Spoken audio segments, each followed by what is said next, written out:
This show is so good. Yeah. I'm sorry, I can't say it enough. I'm enjoying this definitely more than Daredevil Born The Again. dialogue is much better on the show. And just like the story crafting, like the characters, I understand that like there seems to be a good balance of mystery versus confusion. Like I don't feel like it's a story about Riri figuring out who she is. It's like an ethical dilemma she's in of does she pursue her dreams by going through the criminal element or by following the right path.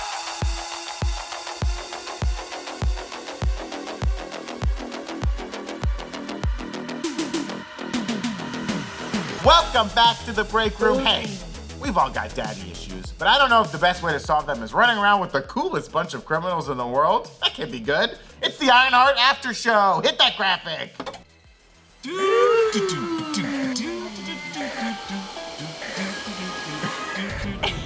Hold on!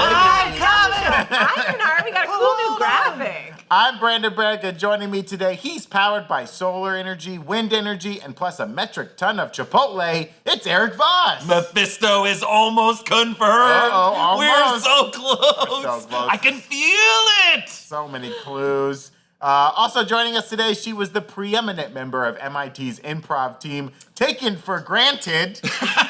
Emphasis on the grant. It's Gina Ippolito. Can I get a suggestion of a location that would fit at this desk? Dildo. Not again. If you do improv, you know that's the 800th show in a row where we got that suggestion. I know. Coming up on the show today, we're going to talk about this Ironheart premiere, including where does the Hood's energy come from? Is this gang too cool? And also, did Riri Williams just kill a man? What is happening to our heroes? We're going to talk about all that more, answer some of your questions live on the show. But before we get into all that, we want to remind you to check out nerdriot.shop, where you can always get the latest and greatest in new Rockstars merch. Right now, we got some Ironheart-inspired merch up in the shop. We also got Fantastic Four-inspired merch. We got Superman-inspired merch. We got Jurassic World-inspired merch. So much stuff. Check it out. Always new things to find over at nerdriot.shop. And we also want to remind you to subscribe to the NR Highlights channel, where we post cute little clips from our podcast shows like Sneak Peek and Rumor Rundown. You get little bite-sized clips. Just a fun new channel. You need another YouTube channel to subscribe to. So subscribe to NR Highlights. Really fulfill that dopamine hit. Yeah. Ooh, I subscribed. It feels good. And Jessica's not joining us on today's show. We do think she will be here next week to talk about the full season of Ironheart, but she's busy working on the Ironheart breakdown for the new Rockstars channel, which will be coming out in a few hours. Yeah. 3 episodes, a lot to cover. Lot to cover. Lot to get through. 3 long episodes. Speaking of, let's do a quick recap of those 3 episodes to remind you what happened. Following the events of Black Panther and Wakanda Forever, we check in on Riri Williams, who is being kicked out of MIT due to breaking the rules and selling her services to students around town in order to fund development of her own suit and accompanying AI. After returning to her home in Chicago, she links up with a questionable gang led by Parker Robbins, aka The Hood, in order to make some money to continue her work. While improving her Ironheart suit, she develops an AI via brain mapping, questionable, that takes on the personality of her deceased friend, Natalie. She also scrounges up some parts from a black market weapons dealer who turns out to be the son of, dun-dun-dun, Obadiah Stane.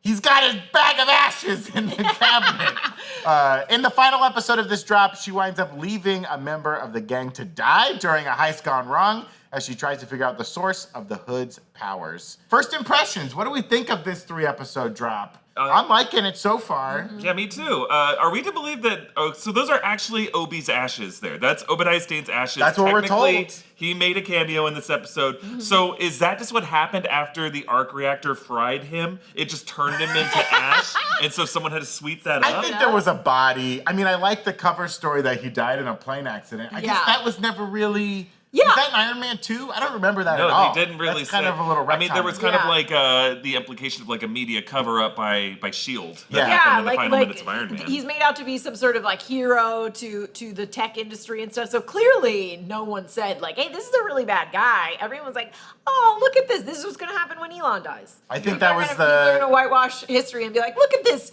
kindly inventor of electric cars. Was that the Stark board that covered that up? Well, I don't know. Does Stark Industries, was it a publicly traded company? You know what? Yes. I would actually buy that, like, since we now know he has a son, I would buy that Tony Stark was like, We don't want to besmirch the Yeah, name like of Obadiah why don't we try and cover it up? But how does his son know though? I wonder. Did Tony Stark say like, look, your dad's a bad guy. I'll cover it up, but I want you to know the truth and live with it. That's a deleted scene from Iron Man 2 where a drunk Tony makes a recording into his helmet. He's like, hey, Zeke, baby, you're not that old right now, but one day you need to know your dad tried to kill me. Yeah, but I'm really, really loving these episodes. I think that, obviously there's the Mephisto of it all. And he's coming, right? I mean, there's so many heavy-handed clues. They're not even trying to hide it at this point. I mean, putting the M in the marketing, I was like, okay, maybe they're just messing with us, but like having the Sinnerman music at the end of episode 1 where it's like, bring me to the devil. Also the Faust poster. The Faust poster.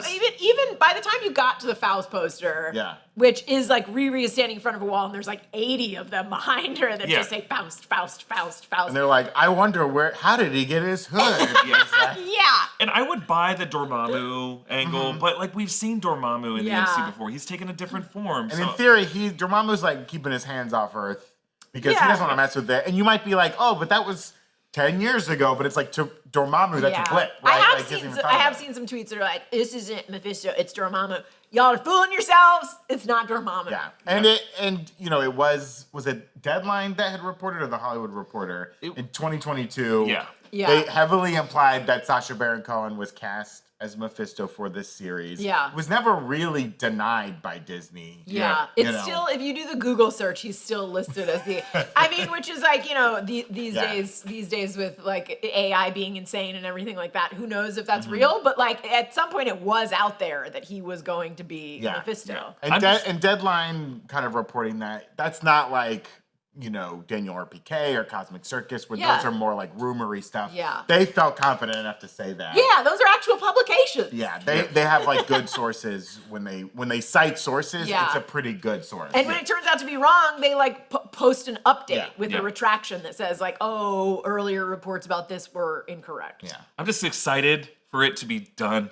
Like I'm ready for the Advent period to be done, just because like I can't tell you how many like assholes there are who don't realize like how to take a joke or are really bad at crafting jokes, right? Yeah. Who really think that it gets to me and it's like this big shame of mine. I'm like, man, I've made more embarrassingly bad theories than Mephisto was. So for him to be in the world and for it to be confirmed. I mean, I believe it was confirmed ages ago when there was like a Satan referenced in Thor: Love and Thunder, and then Jennifer Cale said an agent of Mephisto. It's like we should have been done with it, but I think there's just some people who are weirdly unplugged from the MCU who just resurfaced on Twitter, or I don't know. There's all kinds of just dumbasses on Twitter who think that Mephisto's never going to happen, and they're going to move the goalposts and like change their story as soon as this happens next week. I guarantee it. So I think the MCU is a better place with a Mephisto in it. And this show, just the whispering that Parker Robbins is responding to, that is definitely him. Yeah. But like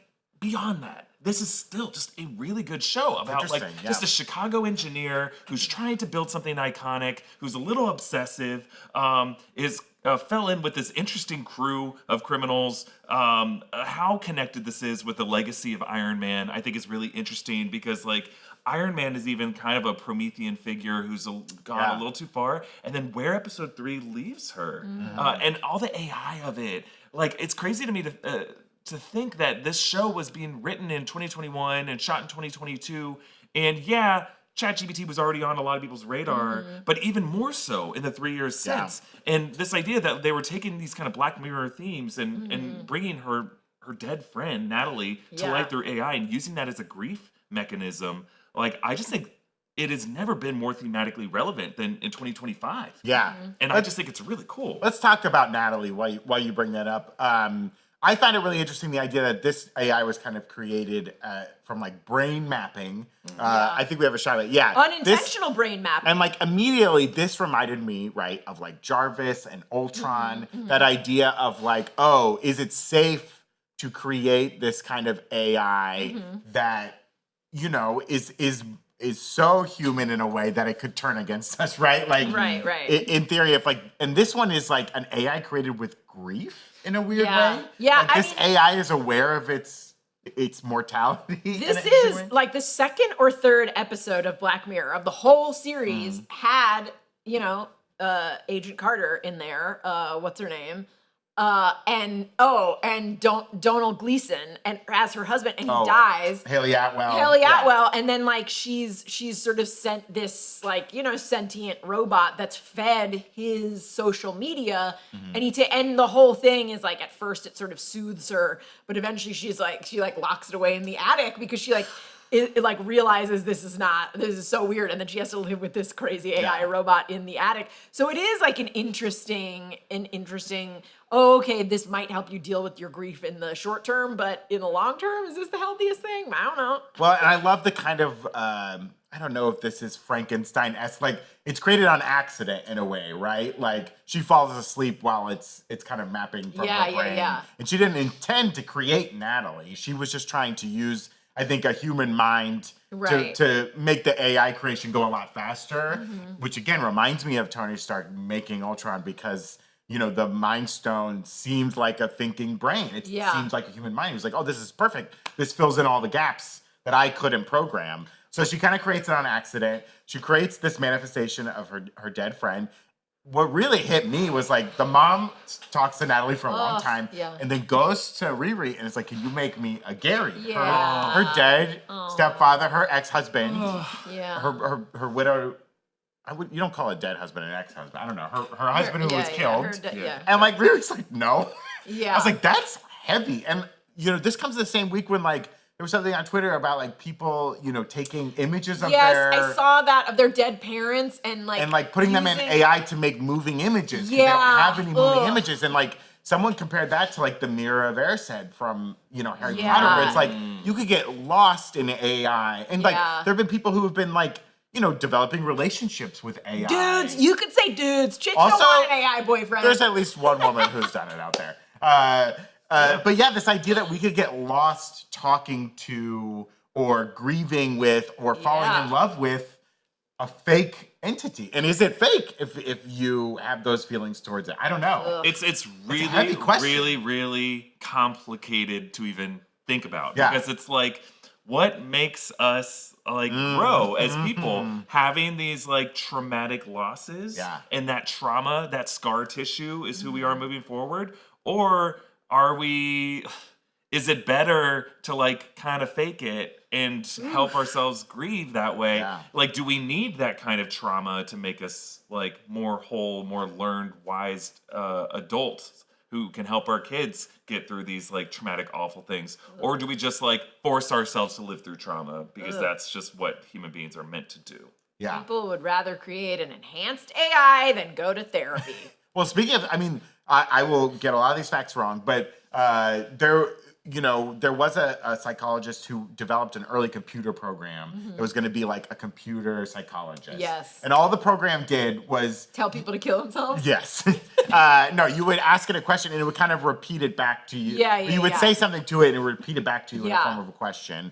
And the guy who developed this, his like secretary was like messing around with it and like spoke to it for like hours and like was like torn up by it, and it really moved her in a lot of ways. And he was like, it's just repeating stuff back to you, Right. But it's like making people feel heard. But there are reports that AI is like telling people to kill themselves. Well, like there is there's reports of everything crazy. That's the most human thing about it. But like after people like sort of unload on it, it's like, wow, you should probably just kill yourself. And it's like, whoa.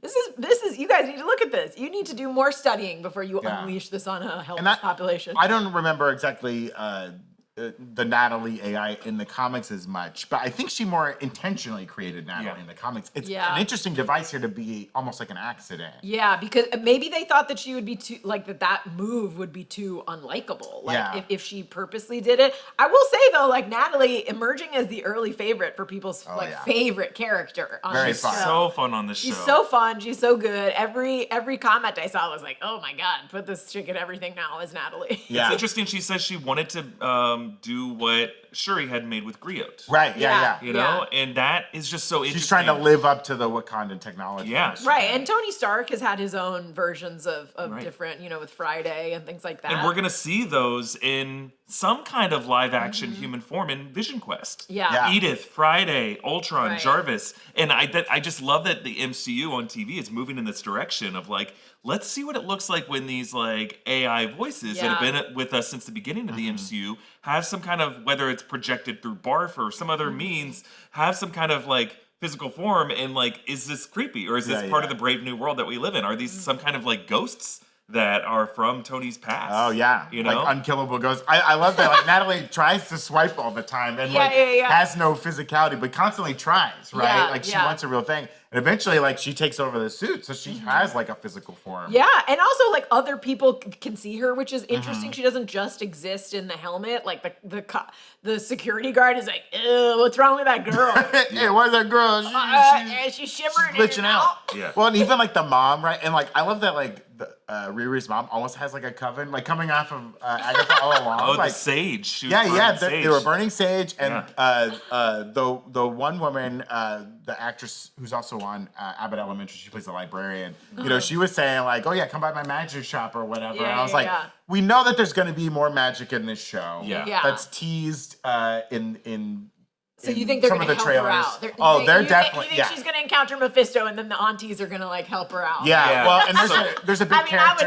I would love it. Yeah, there's a character that we know is in the show that we haven't seen yet. Zelma. Zelma. And Zelma is in the comics as well. Yeah. And Zelma, we just know from trailers, is going to be helpful with the magic side of it. Right. So this family, and I wonder if Jess will get into this in her breakdown. I think she will, definitely. I think she will, just because the idea of like Jennifer Hale coming from the tradition of root workers and what that means. And I think there is an opportunity here to just establish that within the family is like, I don't think you're wrong. I maybe to call the whole group of them a coven might be a step too far. But to say that like they're just aunties.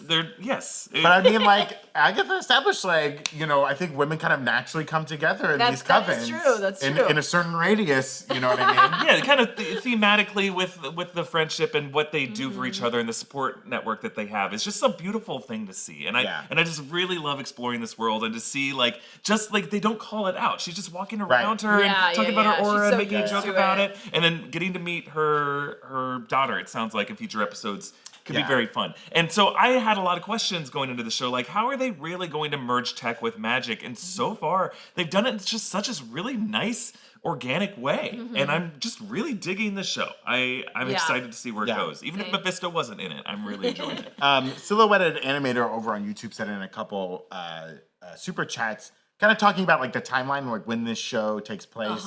They said, did you notice they cut out the trailer scene with the visible July 25th, 2025 date on Ironheart's device in the MIT lab?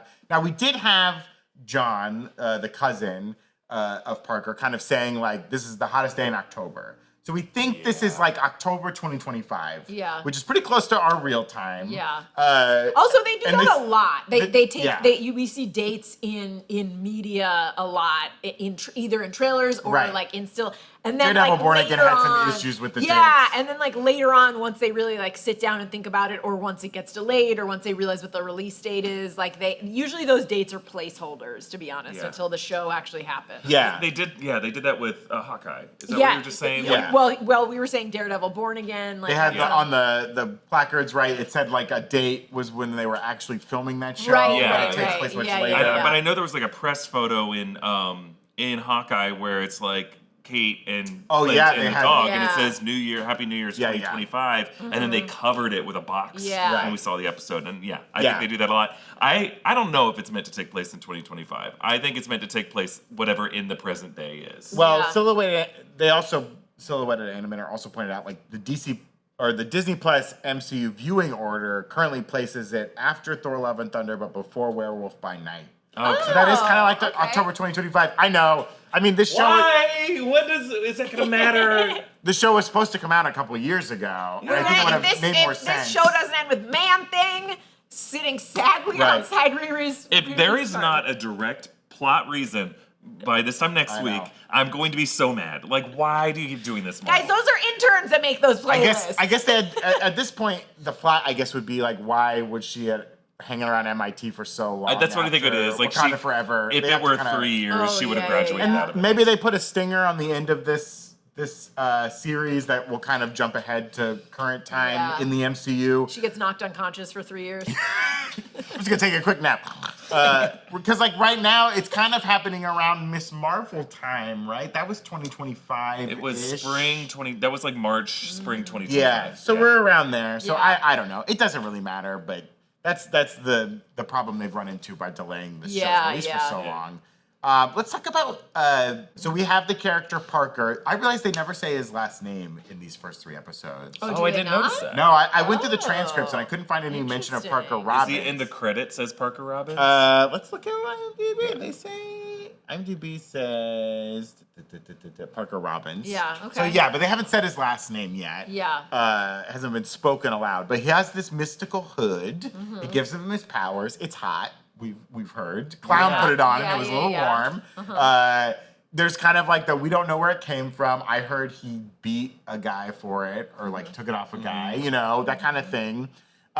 There's questions about how it's powered. You know, Natalie says it's putting off a weird energy signal. We haven't seen Hood do any magic as we know it, right? No runes, no like swishing hands. Not that kind of magic. He has gone invisible and he's bending bullets. Yeah, bending bullets is magic. The first time he bends a bullet, it seems like for purpose. The second time it's just because I didn't want to aim. Yeah, he wants to look cool. Bang. Yeah, he wants to show off. He wants to look cool, and then he made the bullets bend for no reason. He's like, you had a direct line of sight. He could have, yeah. Yeah, I don't know why he did that. Well, I think it's like an intimidation factor. Yeah, I guess. I don't even have to aim. Bang, bang, bang, bang. Yeah, don't forget I can do this. Yeah, the guy from the heirloom company seemed to have a history with him. Ooh, okay. Right? Yeah. Like, then he's like, I was wondering when you'd come knocking. Yeah. And it's interesting. It seems like both the woman who was running Tunnel and the guy who's running Heirloom are both in the positions they're in because of some kind of past arrangement with They Parker.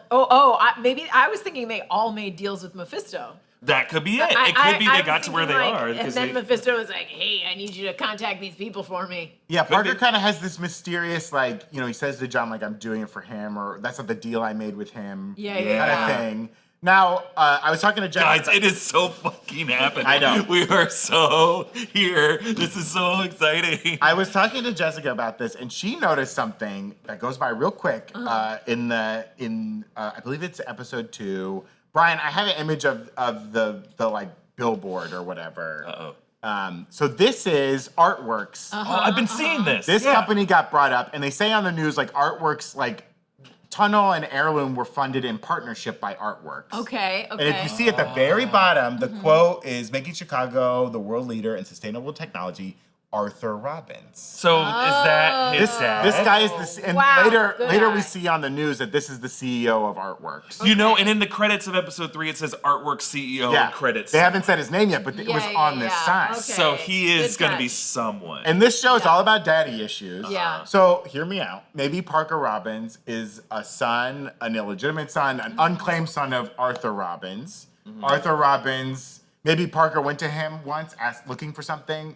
Money, help with his mom or something, who knows? You know, Arthur told him to kick rocks. Yeah.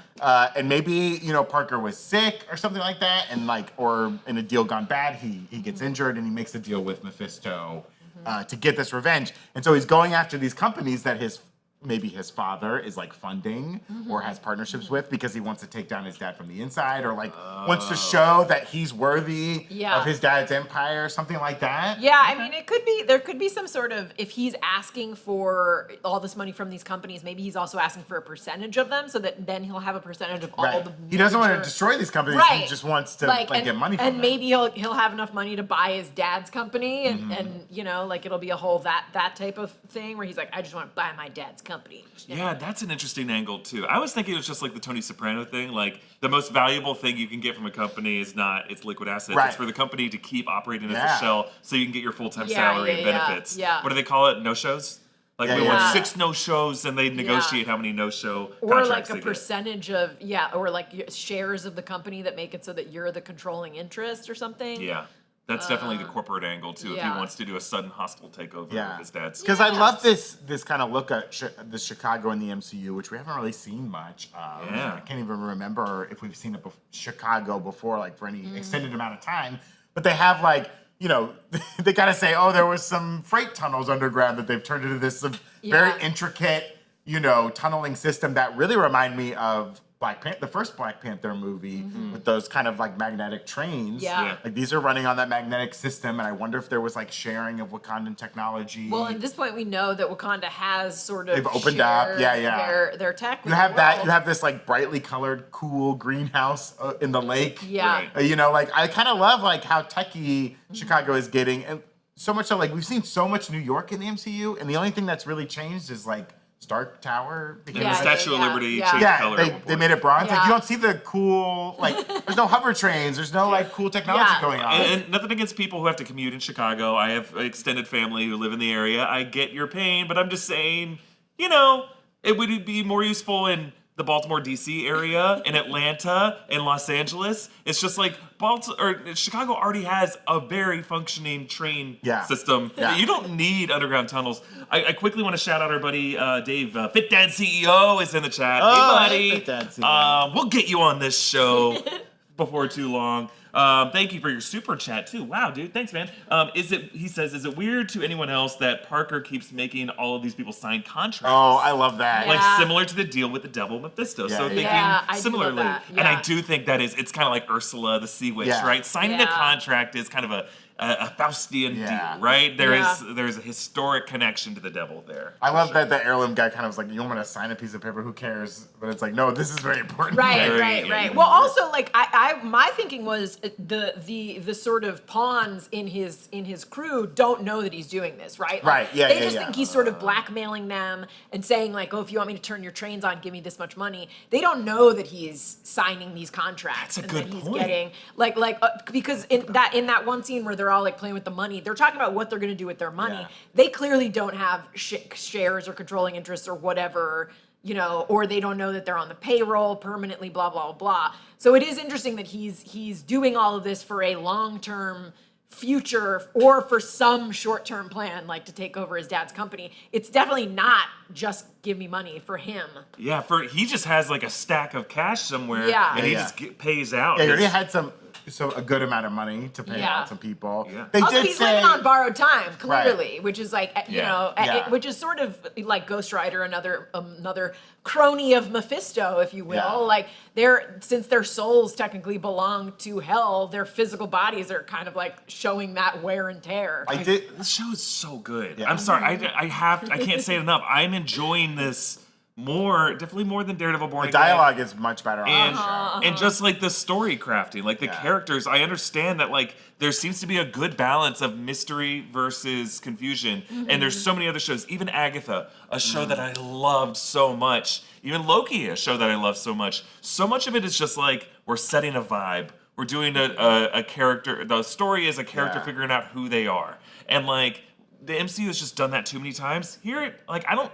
feel like it's a story about Riri figuring out who she is. It's like an ethical dilemma she's in. Right. She knows who she is and what she wants. Like she's an engineer. She's not discovering some hidden superpower she has. She already has her superpower. She already knows what it is, and now she's just like in an ethical dilemma of does she pursue her dreams by going through the criminal element or by following the right path of the law. So it's just such a cool story, and there's like a good mystery there with Parker Robbins, and like I don't know, man. This is definitely upper tier Disney Plus. I will say, when they wrapped up the tunnel heist, one of the blood siblings, after taking money out of a wallet, which I love, is like, they did say, like, see you at the holiday party. So I think they do know that they're getting on the payroll. Okay. I think they know that much, but I don't know if they know about these, like, physical contracts. They certainly don't know about the Hood's powers, right? Because Clown breaks in, gets the cape, a bold choice. Even everyone was kind of like, what are you doing? Yeah. I think it's like slammed by John. Oh, yeah. Who is like, don't touch the hood.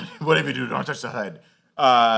So I think they do know a little bit what's going on, but none of them, I don't think any of them had to sign any contracts. Yeah. I do appreciate that they're like, no, we're criminals. We're doing this for a criminal reason. Right. Because Riri's still trying to be like, no, I'm good. I'm an engineer. And they're I got news for you. Yeah, none of this is like, what are you going to use the money for? Well, my childhood best friend has cancer.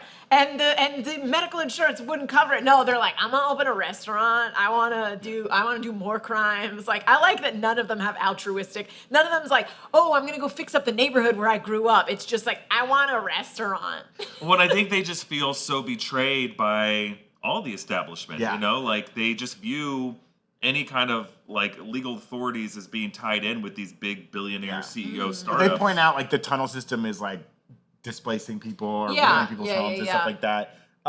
HBasso13 over on Twitch asking which team member other than the Hood intrigues you the most. I think we have a grid of all the different members of the team. Yeah. Yes. Myself, I'm here for Slug. Like Slug, I'm loving Slug. So we have, let's see, Michelangelo's a party dude. No, we have John is Parker's brother. Seems Cousin. like Cousin. cousin. He's Seems in charge like his of- thing is knives. Yeah, Knives. knives / HR. Yeah.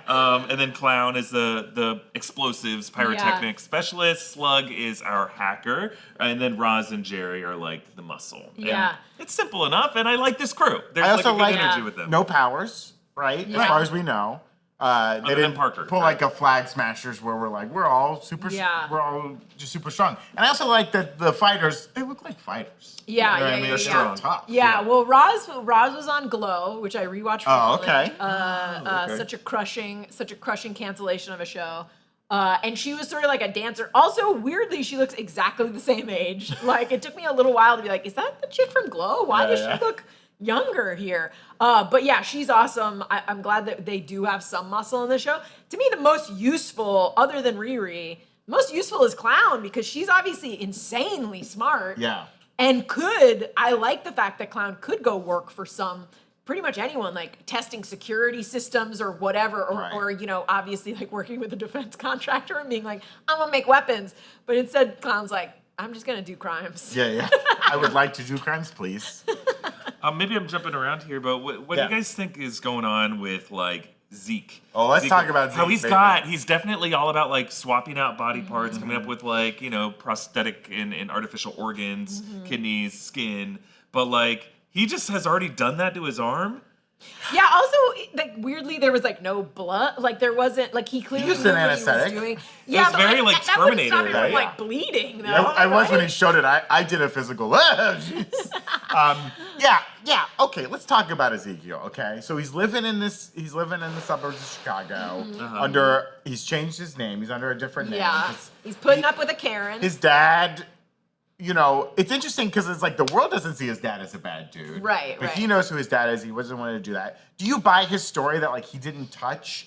He was just buying black market goods, but didn't want to like interact with them at all. I do think he's presented as a little bit of a coward, right? Right. Like, and she's the one who's like, dude, you got to sack up here, Mm-hmm.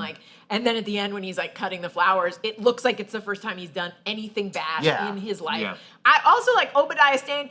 You know that when that kid was little, Obadiah Stane was giving him the belt at some point, Well, I'm wondering like how much he interacted with his dad. You know what Yeah. I mean? This seems to be a story about how, you know, children neglected by their fathers or like rejected by their fathers have become something else. Well, he's sort of the opposite of Tony Stark, right? So Tony Stark's dad, brilliant inventor, genius, he was neglected, and then so he like became an even more outlandish genius playboy he than his acted dad. out.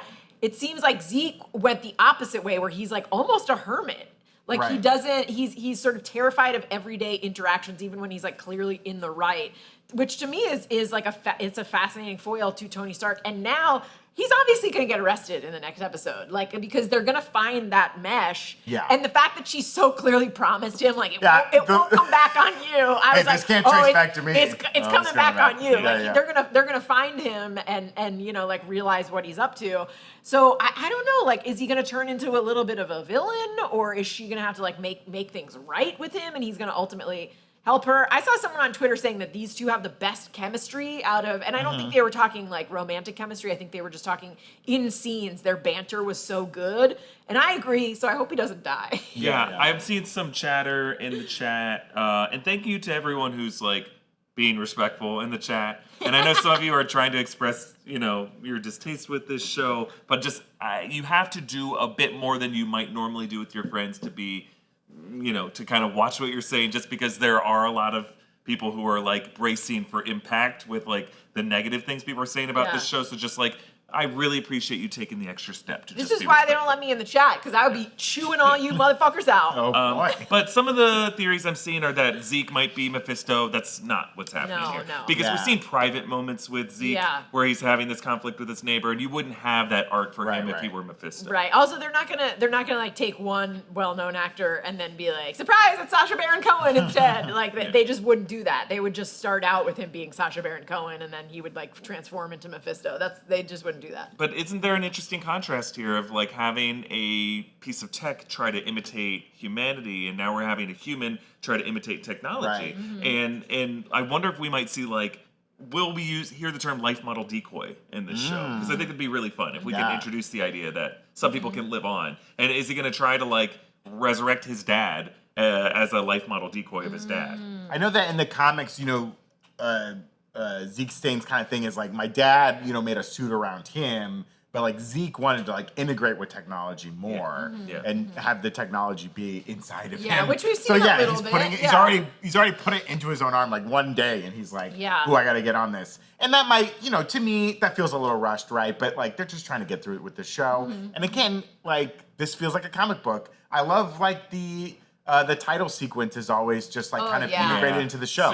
It's so comic booky, and like I love those little moments.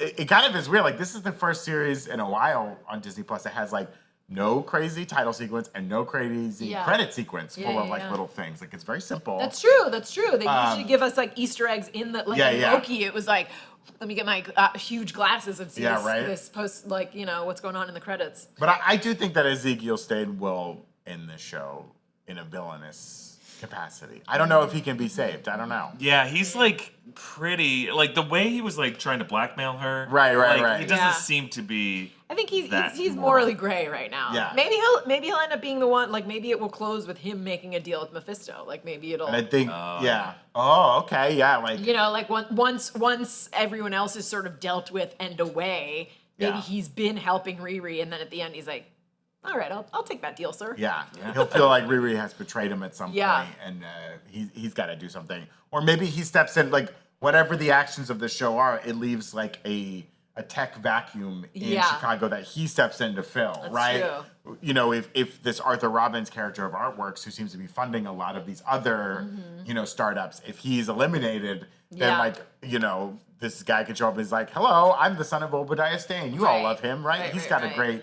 no one knows the bad things he did. Yeah, that's true. He could capitalize on his name. Right. And now that he's told the secret to Riri, he might feel like, I have to eliminate Riri. She knows the truth. Or maybe they're the new Obadiah Stane and Tony Stark. Like maybe he's like agrees to bankroll her with his. I mean, he's got to have money from his dad, right? Like there's no way.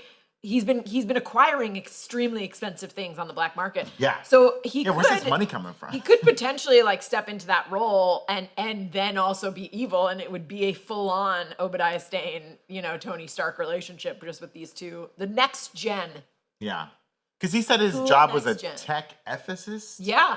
So he's obviously going to go the opposite direction. It's like, I gotta get rid of all these ethics. Yeah, there's like an implication that he has this other coworker who's like blackmailing him. Yeah. Right? Do you think we'll meet that person? Ooh, that would be interesting. Is it gonna be someone famous? It's Reed Richards. It's Norman Osborn. I'm a little nervous just because look, this show has something like a 73% on Rotten Tomatoes from critics who have seen all 6 episodes. But also, they got review bombed by disgusting human beings. But not the critics side. Not the critic score. Oh, That's right. the audience score has been reviewed bombed. So, but I think 70% is kind of low for the show that I've seen so far. Like this has been like in the 80 or 90% I would normally expect, just because it's doing the right things. So it makes me think that episode 4 and 5 and 6 may not be as good as 1, 2, and 3. Interesting. Or critics are just as shitty as everyone else, and they're review bombing.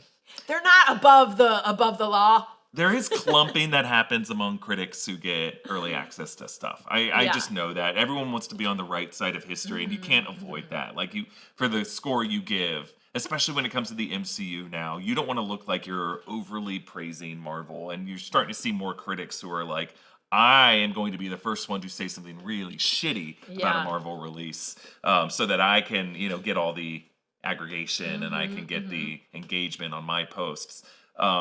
And I haven't really seen that yet with Ironheart, but I am just seeing a lot of people say it's like, it's fine, it's mid, it's okay. And it makes me think that maybe there's some stretches in episodes 4 and 5 and 6 that people are just not agreeing with. But so far, it's just got a great energy and a great mystery. Listen, moving along. Friend of the show, Hector, said he watched all 6 episodes and loved all 6 episodes. I trust Hector more than some faceless goons that are claiming that they're critics. Go to Hector's Instagram. He posted about it and he was like, yo, this show is so good. I love it all the way through. It's like one of my tops for all time like Marvel shows. So I have not watched ahead because I was worried I would get confused and say something that that spoils it all. But maybe I'll go home tonight and watch it and then post my own Hector review. But Hector also thinks that that Fantastic Four reference in Multiverse of Madness is not a reference to the Fantastic Four from... Anyway, this is a long bit that we have with Hector. Hector has been right from the beginning that the Fab Four is the name of a band,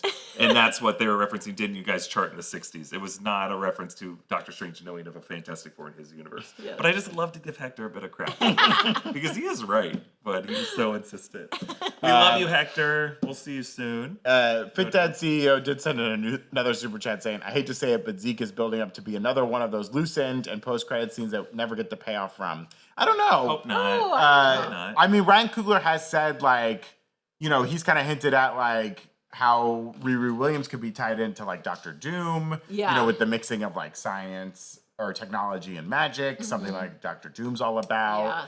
I do think this show was conceived and made many years ago, and things have changed in the MCU since then. But I almost think they've kind of changed to help the show be connected. And I do think, we know that the MCU is kind of like tacking back a little bit towards like the classics. They want to get back towards like Iron Man and Captain America and all that. And I think part of the way of doing that is having, Riri Williams kind of fill that role of Tony Stark, and you could have Zeke Stane kind of fill that role of like Obadiah Stane, a character who I think they wish they hadn't killed off in the first movie and was still around. They would love to bring back Obadiah Stane. I do think you need like every superhero universe needs a either morally gray or outright villain that has like so much money and is funding things and has his hands in a lot of pies. Like that is sort of what Kingpin does in New York a little bit, or like Lex Luthor in the DC universe. And to me, they could set him up to be sort of this super rich kid that's like founding businesses and looks like he's on the right side of things, but in secret he's the next Obadiah Stane. I think Marvel has sort of learned their lesson from like the sort of lackluster reaction to, let's say, Secret Invasion, where like I think they know better now than to put in loose ends. Like you saw with Daredevil, it was all pretty self-contained. There wasn't anything that was like, oh my God, like this has huge implications. That's not to say, I mean, obviously they're going to introduce Mephisto, which has huge implications, but I think that they are getting better at like, oh, this is a thing that we'll never see again. Like if the audience doesn't like that, I think they've learned their lesson in that case. Yeah. Let's take a break here to answer some questions that you guys have been asking, and then we can get back to some of the other questions we have. So thank you again, Silhouetted Animator, for your 2 super chats that we talked about before. You also sent another super chat asking, sad that Eric Andre didn't do the "Let Me In" meme. Yeah, I mean they kind of. I know he's already dead. We're not gonna ever see him again. I know. What a weird. They had Eric Andre for a day. Also, his work. That was the worst acting on the show, I thought, was him at the box. Yeah. I didn't like that. It seems a little goofy. He does seem like a big actor. But he did get a couple laughs out of it. He got a couple laughs out of it, for sure. Arthur Dennis, thank you for your super chat. Asked, loved it. Could the Hood have had something to do with the drive-by that killed Natalie? I was thinking that too when they were like really harping on it. I was like, oh, we're gonna find something out about who. But then is that too close to like finding out that Kingpin was responsible for Maya's dad's death? Like, I hope it's not tied that directly. I mean, my wondering is like how much is whatever's powering the Hood, let's say that's Mephisto. Yeah. Is Mephisto trying to get Riri into this situation? Yeah. Like is that just like happenstance? Like does whatever entity is powering the Hood, does it want Riri's technology Is it the whole point was to bring Riri here? Like, as Riri's flying into the city, right? And, you know, Trevor shuts down. And it says, oh, you've been locked out by the school. But it's like, why did they let her leave the campus with the thing? And it must have taken at least an hour to get there. I don't know how fast she's flying. It is hers. Like, it technically is her tech.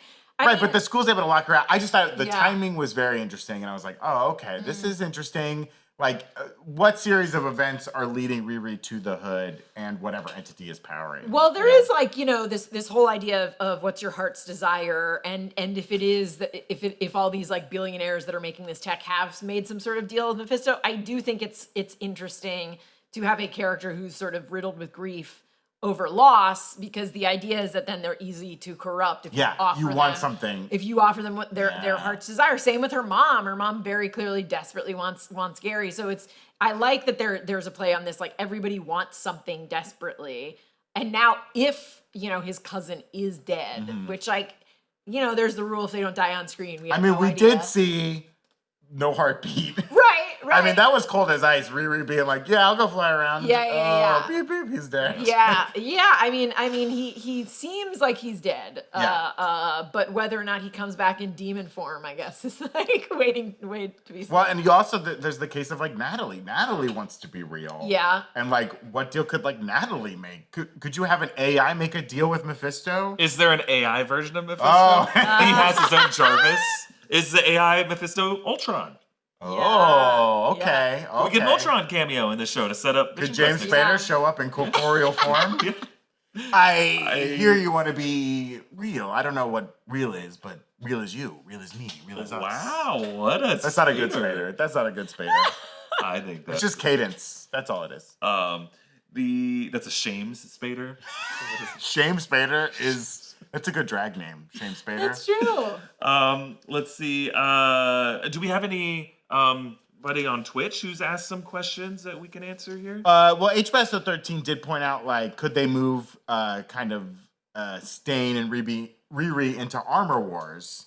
Now, we always thought, like, Riri Williams would be a part of Armor Wars. That was also going to be a roadie joint. Yeah. First a show, then a movie, then it's changed unlisted. so much. Yeah. That's also one of the projects that like rumor mill is like, it's gone. We'll never see it again. Right. But it does feel like I think Riri's gonna have a big role in either Doomsday or Secret Wars. Maybe not Doomsday, but probably Secret Wars.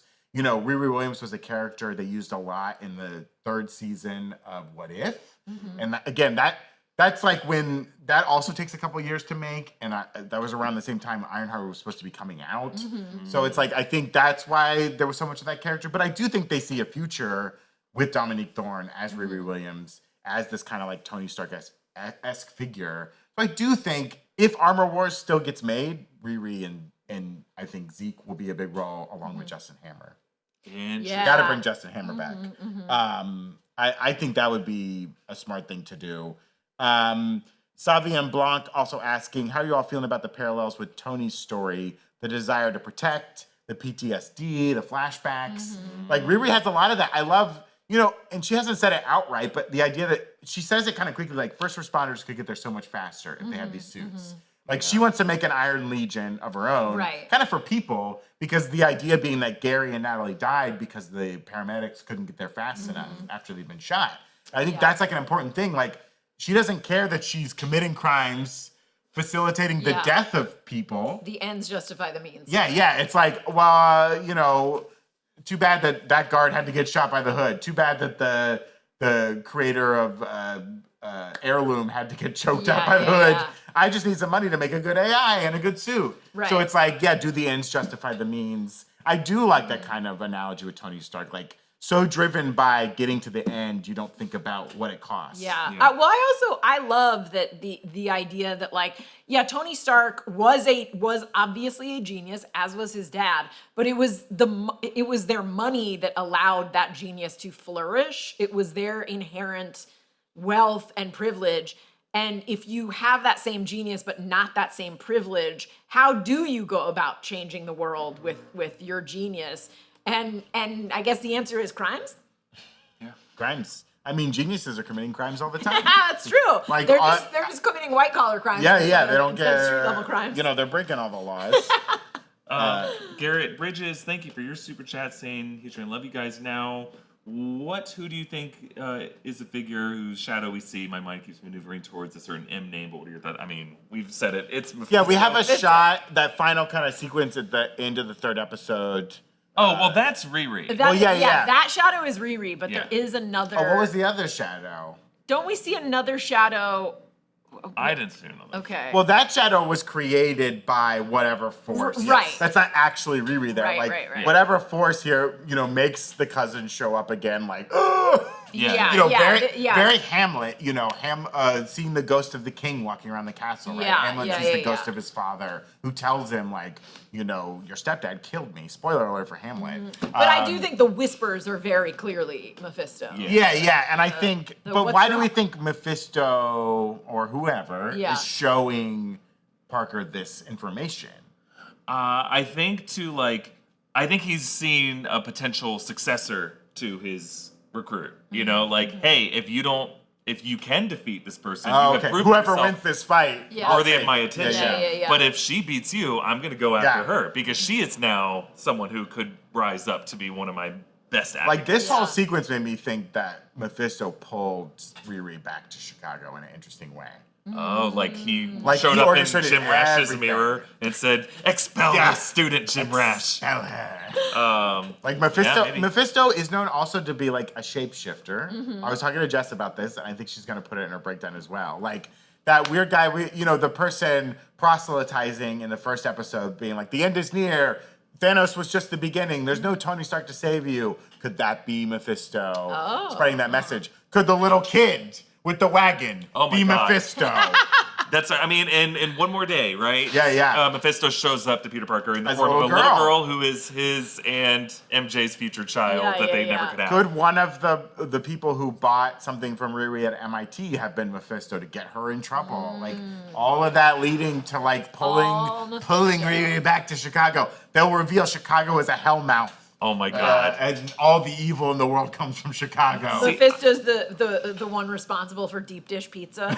Oh no! I promise, John. We're not having this fight. We're not having this fight. Don't you dare! I think we're gonna learn what the rules of Mephisto are, presumably, if/when he appears. Because in real world folklore, Mephisto can shapeshift. He can take different forms. But like, I feel like in Marvel lore, Mephisto shows up as someone who offers a bargain. Like, he's not someone who's, like, pushing someone in a direction. Right. Like, he wants someone to choose him. Yeah. To choose to sign this contract. No. He's not tricking you into signing that contract. Well, he just sets your life, like, he waits for you to have a vulnerable moment in your life. Right. And then which is typically what all, like, crossroads demons in any, whether you're watching, like, Supernatural or X-Files or anything, like, that's typically what they do. But he does, like, very clearly, like, you hear him whisper, "What's your heart's desire?" He shows him his dead cousin, and then shows him the shadow. Of so he is like sort of doling out this information to basically be like, hey, what do you want? You want your cousin back? Because I can make that happen. You want revenge on this chick? Because I can make that happen. But yeah, I do think that all of the whispers we've seen are him. I think that we're gonna find out that he's been behind the scenes.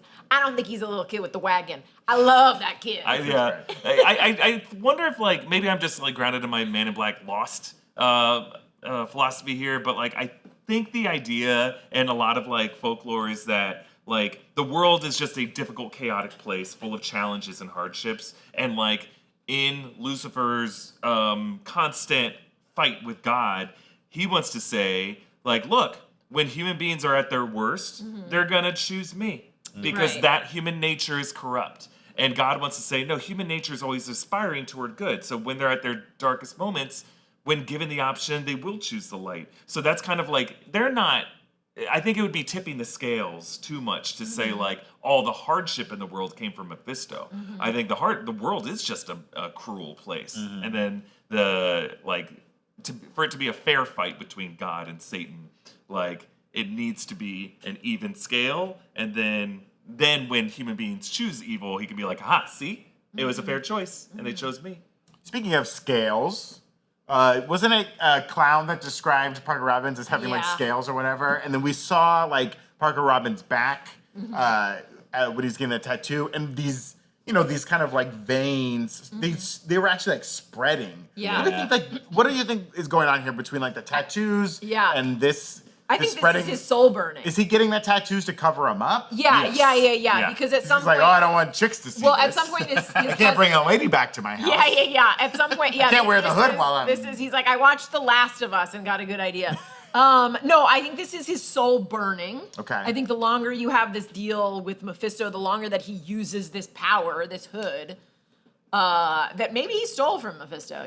Like maybe that's what it is. But I think he's burning from the inside out, and his cousin was covering it up with tattoos so that no one would be like, hey man, do you have a blood disease? Like, what's going on? I mean, he's mentioned that, like, we know that it's hot when you wear it. Yeah. Is it the hood? It's the physical hood that is burning into him. I think it's the souls of people in hell who have past worn this hood. And they're like, and so like his body's turning red, and by the end of this process, he will be woven into the fabric of the hood. Yeah. So it's hot. Oh, it's like you get sucked into the hood. Kind of thing? And so and then Mephisto will find someone new to give this hood to, and it will contain a piece of Parker Robbins' soul and thousands of other souls of people who have worn it. And that's why it's kind of tattered at the bottom.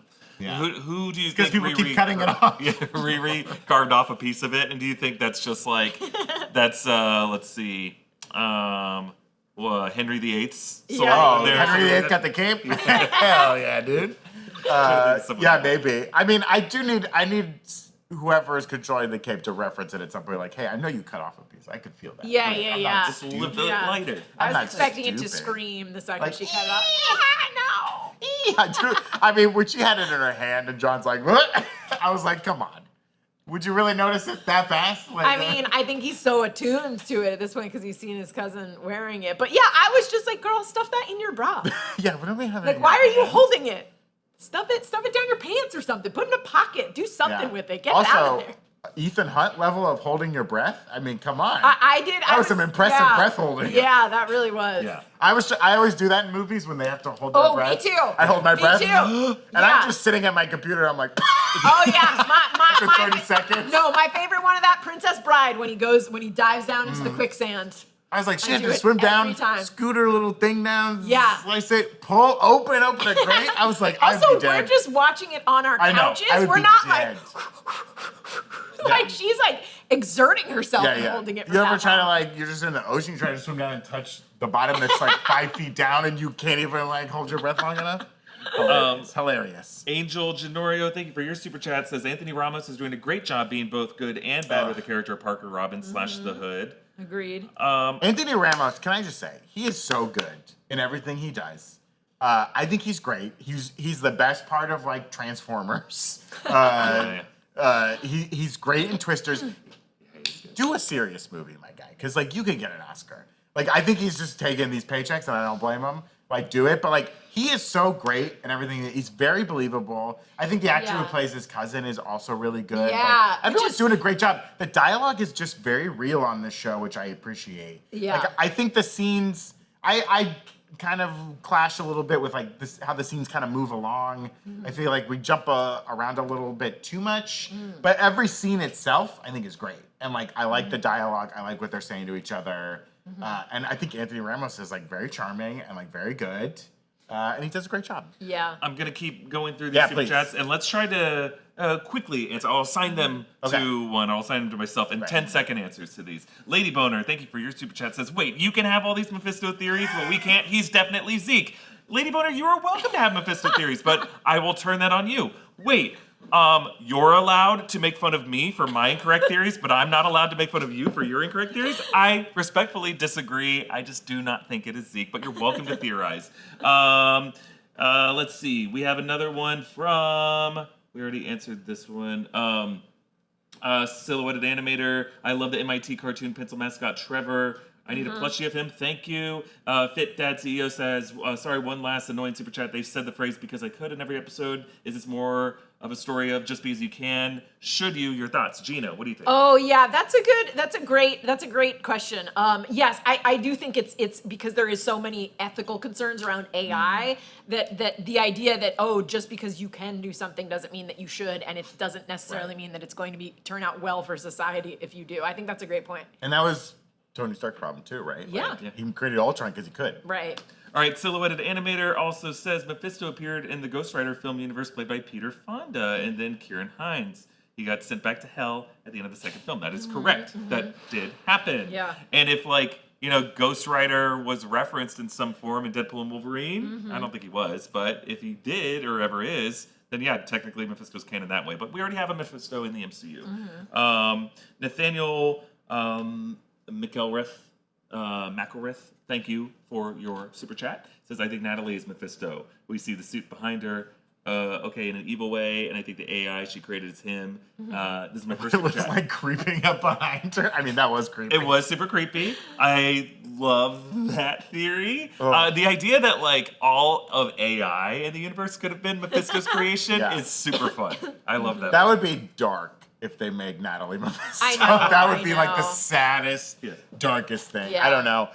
Speaking of Natalie, Straight Whisper was asking, do you think the fact that, this is over on Twitch, do you think the fact that Riri and Natalie are linked will have bigger consequences? We saw every time Riri was panicking, the AI was glitchy. You know, the AI glitched when the gun came out, and because like she's tied to like this traumatic moment, and she's Yeah. like, I just saw a gun and I froze. Yeah. Like, yeah. Do we think that their linking will have any effects in the long run? I don't know, because we've also seen her calm her down when she Right. was like having a panic attack, and she's saying like, "You're the only one who could calm Mm-hmm. me down." I mean, I do think we're gonna delve deeper into Natalie and what this means, and is Riri going to decide to like destroy Natalie in the end, like because she's just like, "Hey, this was great, but like this isn't how this tech should be used to resurrect the dead," or is she gonna be like, "Yeah, we're best friends from now to infinity, 10 more years in the MCU."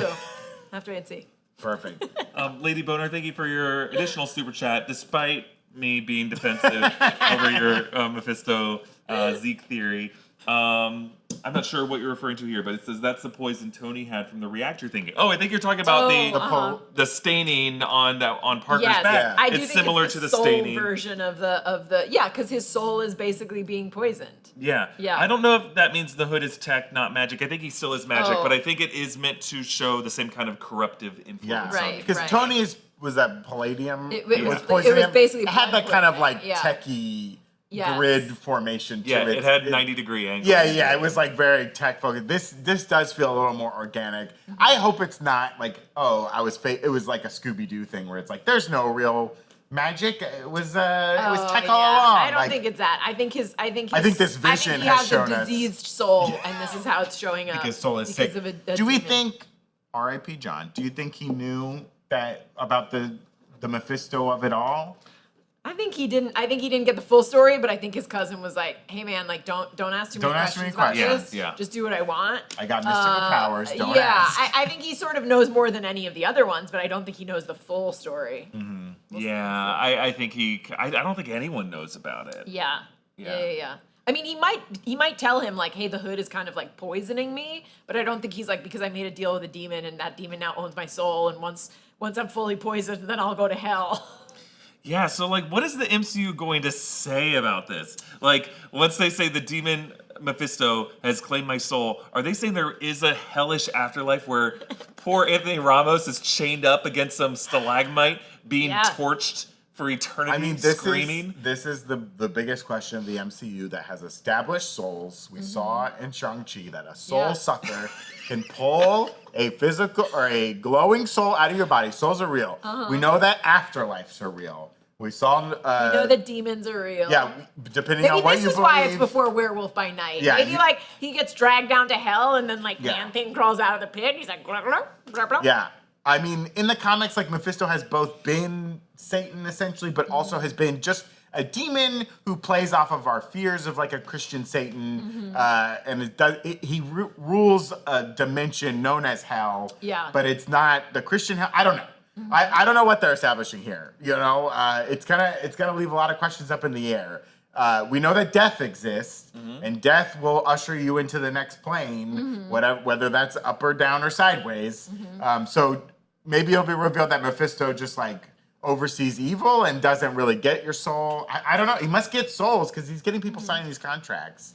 Yeah. So there will be a darkness established. How do we not get to a supernatural series on Disney Plus if we have a death and we have a Mephisto? Like, Yeah. we have to have a scene where Aubrey Plaza and Sacha Baron Cohen, if he's the one playing him, talk. Right. Yeah. Yeah, I mean, also, I do think that this is leading up to Ghost Rider. I think we haven't had a Ghost Rider in so long, and it's one of the characters that people have been clamoring for. The one on Agents of S.H.I.E.L.D., very well loved. Very well loved. You know, also the one in the movies, loved by all. Nick Cage. Nick Cage loved in the movies. I see someone asking, V is asking, what does Erik get from everyone else if he's finally right? Mephisto-themed holiday party.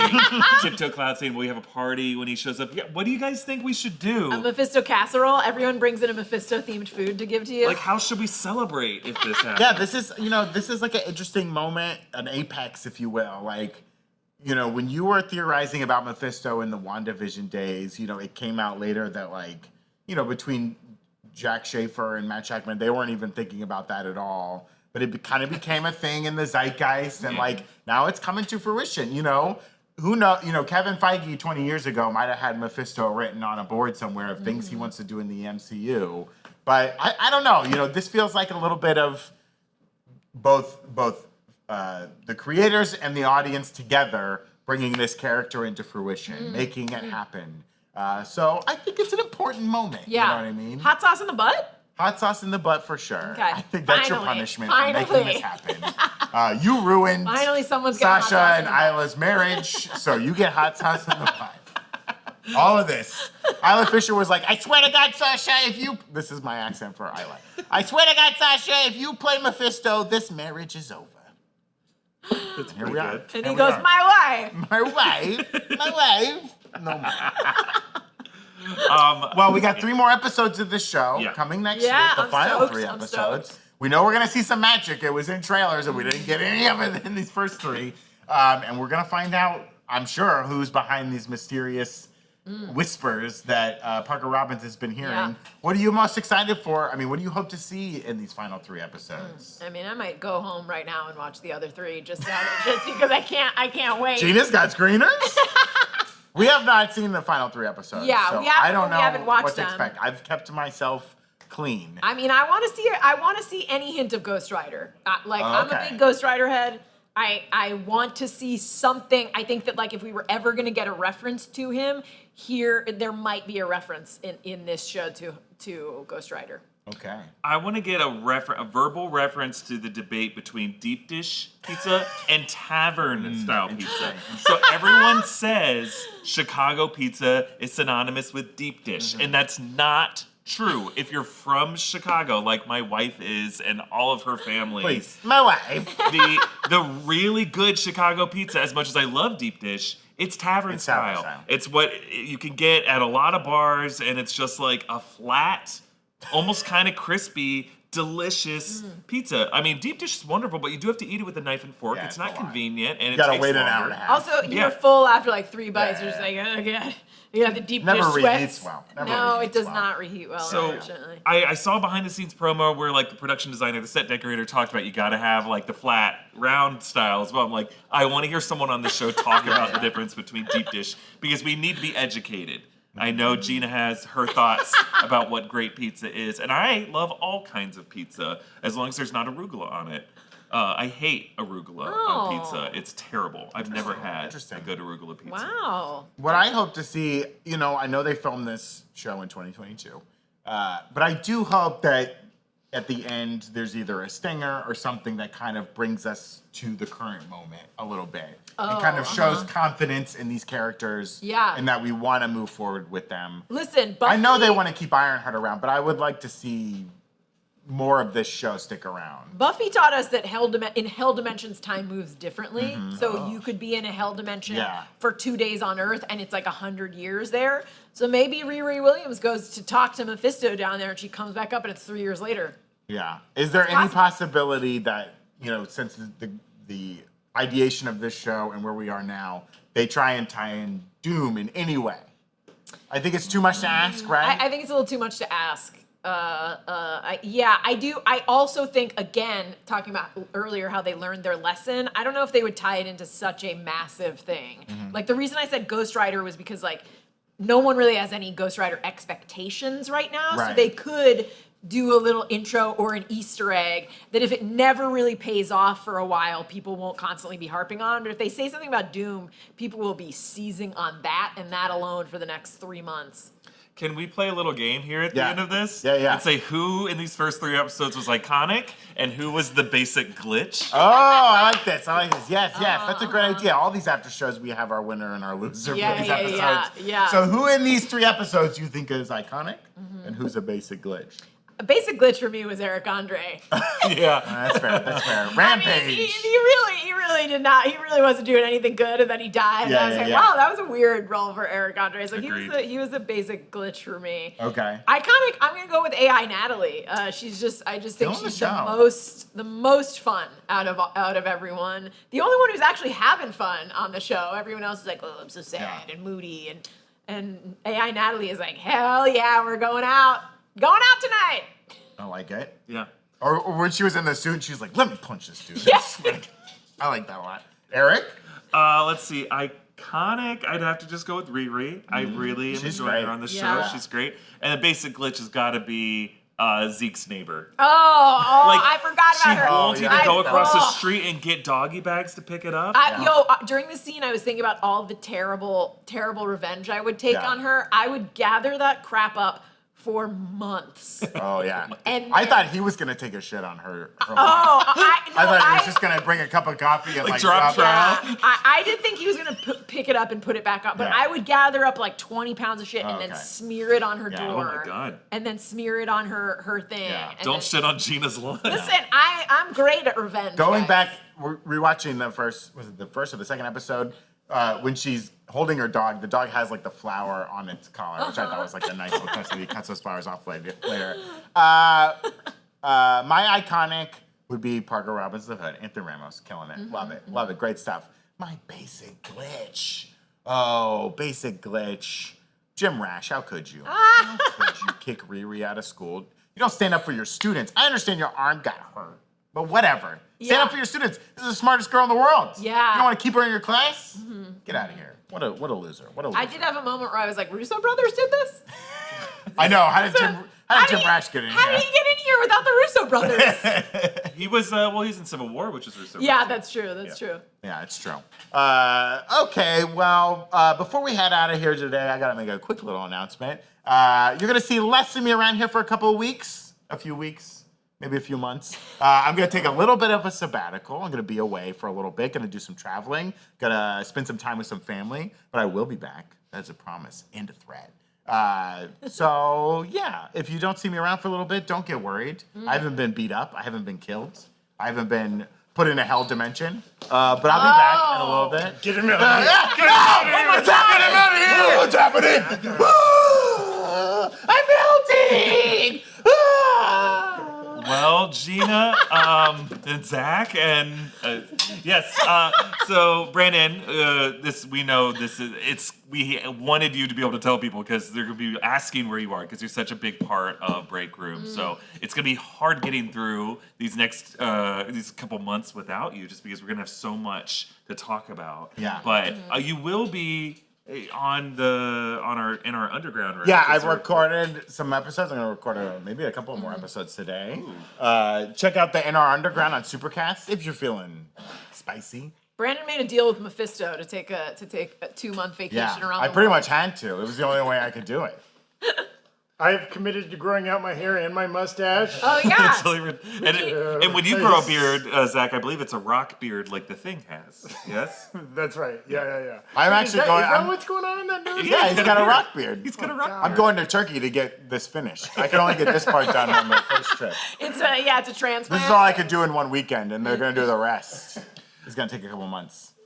But filling in for Brandon for the next couple weeks, we're gonna have like a rotating guest of familiar faces on the Breakroom. So those of you who've asked, like, where's so and so, stay tuned because you'll see You'll some see fun, friendly some faces fun in the guests. back. They got some big pants to fill. Yeah. That's the phrase, I've right? got big pants. Boom. But yeah, so keep watching, and I'll be back soon. You won't even miss me. Our dear friend Jessica, that you guys alluded to, is working Yeah. on some Ironheart stuff. Couldn't be here for this. She wanted me to read this Oh. to you, and I'm no. sure it's going to be really Is this a sad. I threat? haven't actually Yeah, read it yet. She says, "Hello, everyone. I'm sorry I couldn't be there for Brandon's last day. I would have been crying, and that doesn't make for good TV unless it was Love Island, which is a mess, by the way. I love Brandon.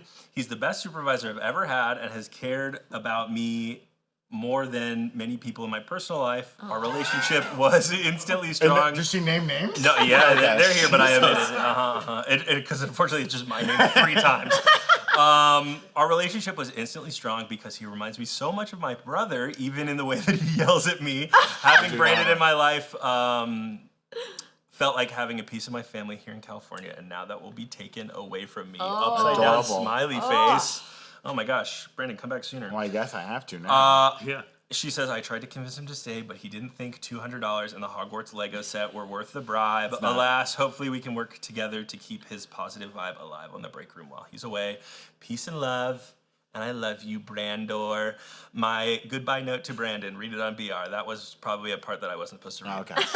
Beautiful stuff. Well, like I said, And I will just be want back. to, and I wrote something too that I want to read. No. Hello, everyone. I'm sorry I couldn't be there for Brandon's Oh, last interesting. day. I would That have been sounds familiar. crying, and that doesn't make for good TV. You're here and you're not crying. Yeah, I don't know. But I think you guys can see, like, when any of us leave New Rockstars for other opportunities, as Evan did, or even just leaves for like a couple months, it seems like Brandon is, it's hard for us because we all spend so much time together. Yeah. And it does feel like a lifetime. A weekend sometimes feels like a lifetime away from you guys. Time moves differently in a hell dimension. That's True. why, yeah. And Brandon, you know, like, you came in before the break room existed and came in to help us produce all these shows during COVID, and it does really feel like the New Rockstars, I don't know, again, you started not super long after I did, and it feels like New Rockstars without you, at least even for a couple of months, is going to be very different and sad. You feel like such a core person to all of us, and I know we're going to miss you. Oh, well, I'll miss everyone too. Yeah. It's not fun to step away. I'm gonna miss you guys, and I'll miss all you fine folks on the internet who I have a parasocial relationship with. You have a parasocial relationship with them? Oh yeah, I read everything. You'll probably see me in the comments every now and then, or watching a live stream when I can. But yeah, I'll be back, and I can't wait to see you fine folks again. But keep watching while I'm gone, please. He'll be in They'll Tokyo need you. Disney Sea in the chat while he's riding those. God willing, I get to Tokyo Sea. Oh my goodness. Well, I think that wraps up everything for today. He's done. Yeah, we'll leave it there. But be sure to subscribe to the Break Room on all things, whether it's on Twitch or here on YouTube, on all social media. And then we have all kinds of crazy things that are going to be happening in the next couple weeks. We have another deep dive video of Tenet that's going to be hitting in the next so good. 72 hours. That's going to be wild.